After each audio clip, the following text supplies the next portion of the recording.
Chennur BRS party మాజీ MLA Balka సుమన్ను పోలీసులు arrest చేశారు. బాల్కా సుమన్ వాళ్ళ గ్రామానికి క్యాతానపల్లి తన ఇంటికి వెళ్ళి మరి బాల్కా సుమన్ను ఎత్తుకొని తీసుకొని పోయారు పోలీసులు. బాల్కా సుమన్ అరెస్ట్ను అడ్డుకోవడానికి బీఆర్ఎస్ పార్టీ కార్యకర్తలు చాలా ప్రయత్నాలు చేసిరు. కార్యకర్తల పైన లాఠీచార్జ్ చేసిరు పోలీసులు. లేదు బాల్కా సుమన్ని తీసుకుపోవాల్సిందే, ఆయన A1, ఆయన జైలుకు పోవాల్సిందే అని చెప్పి పోలీసులు బాల్కా సుమన్ని అరెస్ట్ చేసి వైద్య పరీక్షలు కూడా అయిపోయినాయి. ఇప్పుడు బాల్కా సుమన్ జైలుకు పోతున్నటువంటి పరిస్థితి. బాల్కా సుమన్ తెలంగాణ ఉద్యమకారుడు. బాల్కా సుమన్కి జైలేం కొత్త కాదు, కానీ పోతున్నాడు జైలుకు. సో బాల్కా సుమన్ చేసేటటువంటి తప్పేంది? అసలు బాల్కా సుమన్ ఏం చేసిండు?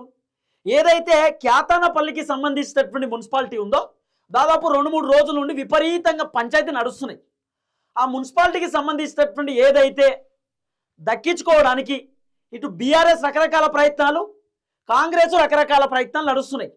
అయితే దాదాపు క్యాతానపల్లిలో మొత్తం 22 వార్డులు. ఆ 22 వార్డులలో కాంగ్రెస్ పార్టీ 8 వార్డులు గెలుచుకున్నారు. 7 వార్డులు కాంగ్రెసు, ఒకటేమో ఇండిపెండెంట్ 8.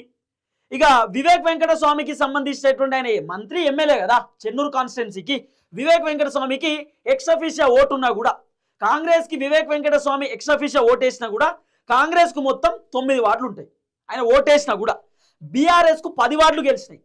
బీఆర్ఎస్ 10 వార్డులు ప్లస్ సిపిఐకి 4, బీఆర్ఎస్ సిపిఐ 2 కలిసి పోటీ చేసినాయి 14 వార్డులు. మరి ఎవరికి ఎక్కువ వస్తే వాళ్ళకే కదా మున్సిపాలిటీ దక్కాలి, ఎవరికి ఎక్కువ సీట్లు గెలిస్తే వాళ్ళకే కదా మున్సిపాలిటీ రావాలి. కానీ వివేక్ వెంకటస్వామి కాంగ్రెస్కే రావాలని చెప్పి పట్టుబడుతున్నాడు.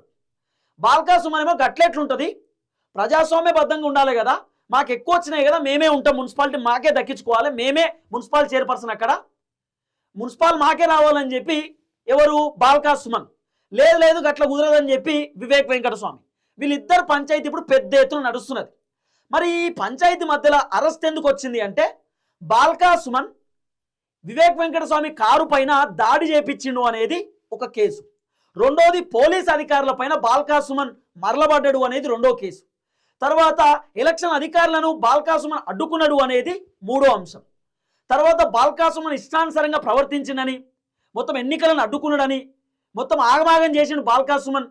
బాల్కా సుమన్ వల్ల, బాల్కా సుమన్కి సంబంధించినటువంటి పార్టీ కార్యకర్తల వల్ల చాలా తీవ్రమైన నష్టం జరిగింది. ఒక కానిస్టేబుల్కి గాయమైంది, ప్రభుత్వ అధికారులకు ఇబ్బంది అయిందని చెప్పి బాల్కా సుమన్ మొత్తానికి ఎలక్షన్ విధులకు ఆటంకం కలిగించిందని చెప్పి ఆయనను అరెస్ట్ చేసేటటువంటి కార్యక్రమం చేసినారు.